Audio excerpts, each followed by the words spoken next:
Hello, welcome back to Seconds Out. My name is Ayman. We are here in Telford with the one and only, the beast from the East, Anthony Yarde, who prepares to return to the ring this Saturday night. Anthony, how are you doing? Fantastic, man. How are you?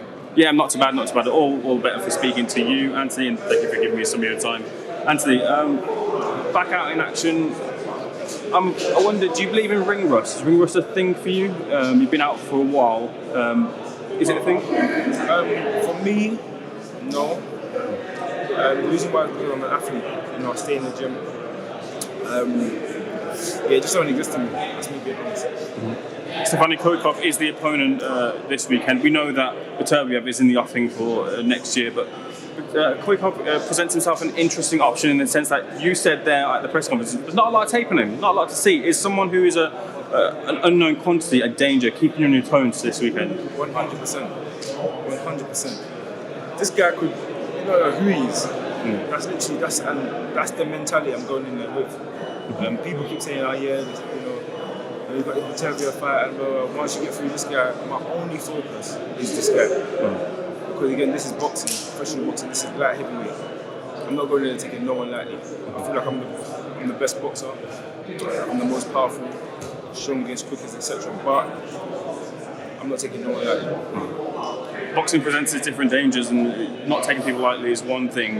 Is it hard though to potentially maybe keep focus on the opponent in front of you because of what's in the offing next? No, that's part of being laser focused. It's part of tunnel vision. And just like when you're looking into an arena and there's all these people shouting different things, different venues, different looks, different things happen before, you have to have tunnel vision. You've got to be focused on the job. And that's it. That's my own mentality. Of the tape that you've seen of Artur, have you identified weaknesses that maybe people haven't that you could exploit of Artur Beterbiev? Have you seen those weaknesses in him? I feel like there's weakness in every fighter. Again, seeing something, someone sparred me the other day and they said, I was watching you in there and I was saying to myself, I'm going to do this because the guy's a similar height to me, we both hit the ground the same.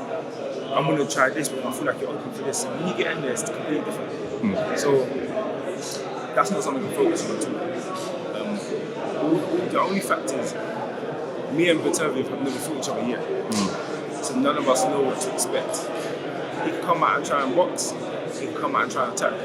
I could come out and try and box, I could come out and try and attack. Styles, how we styles up, different speeds, different powers, etc. We don't know, that's why I feel like that's the most exciting fight right now in boxing. Now, you stepped up to world level before, unsuccessfully against KOVALEV, but in the other term, successfully in the sense that you gained a lot of experience and credibility, being seconds away from knocking him out. Anthony, can you sum up the difference between the Yarde that faced KOVALEV and the Yarde that stands in front of me now? Timing. If I was meant to beat KOVALEV, I would have. Because this game comes with a lot. I would have loved to have beat KOVALEV by knockout, almost did in the 8th. But again, there must have been a reason why I did certain things. I just went out there and started swinging. That's not how I fight. I hurt him. I wasn't really composed when I did hurt him. That's going to be on my mind. So when I do hurt my opponent, it's business as usual. Pick your opponent apart, land the right shots, don't just go out there and start swinging in desperation. When there was really no need. Land a couple shots, clean, the fight's over. And a lot of people are waiting for the fight, as you say. Have we got a date?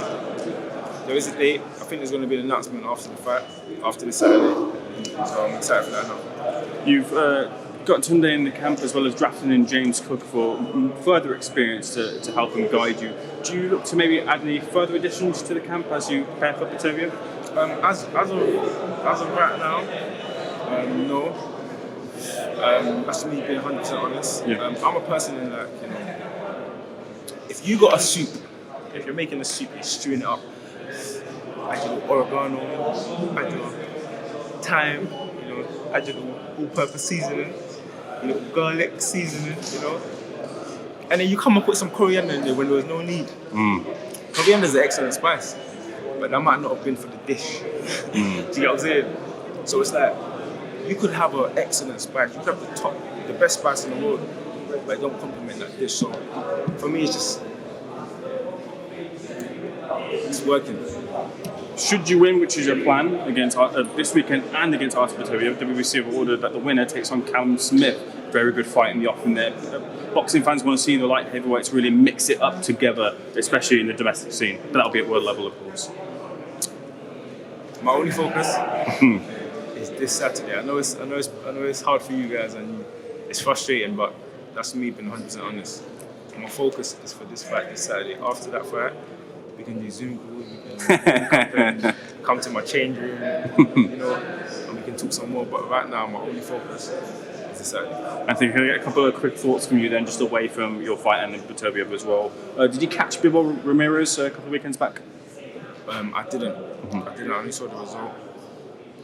I heard that Bivol put on a boxing clinic, as he does. Again, not my focus. Richards versus Blotnick, your thoughts on that fight? It's my Craig. Yeah. That's my guy. Hope Craig wins. Craig's got a lot of natural ability, so that's what I'll have to say on that. I hope Craig wins. Final two questions. We've seen that Anthony Joshua is looking to be a bit of a free spirit and get the guidance of multiple trainers to pick their brains through it. Your thoughts on that approach for a fighter of his magnitude? Oh, that's what works for him, and that's fantastic. I don't really have anything to say on it because Anthony Joshua, regardless if it's ability or it's whatever it is, Anthony Joshua is at the top of the boxing, top of the mountain. He's still a bigger name than so many people out there. He's still a bigger name than Ruiz. Again, so Anthony Joshua has done something that other fighters haven't been able to do. He's very remarkable. He's a knockout artist. And when he does go out there and he's devastating, he's entertaining. And that's what, at the end of the day, I think that's what everyone wants. The fight that would be off the table now is Callum Johnson in the light heavyweight division. He retired. Just a word on Callum. I wish him all the best, on his endeavours going forward. Whether that's business, whether that's sports, whether that's as a trainer. No one knows the reason of his retirement, but I wish him all the best. Finally, I love watching you in press conferences because you get engrossed in the action when Liam Davis and Belluto are going back and forth. But what can fans expect to see from you when you step through the ropes with Stefani Koykov? Pure excitement, entertainment, and spectacular Anthony Yarde. Anthony, pleasure speaking to you. Thanks so much for speaking to SecondsOut. All the best for the weekend, sir. Thank you.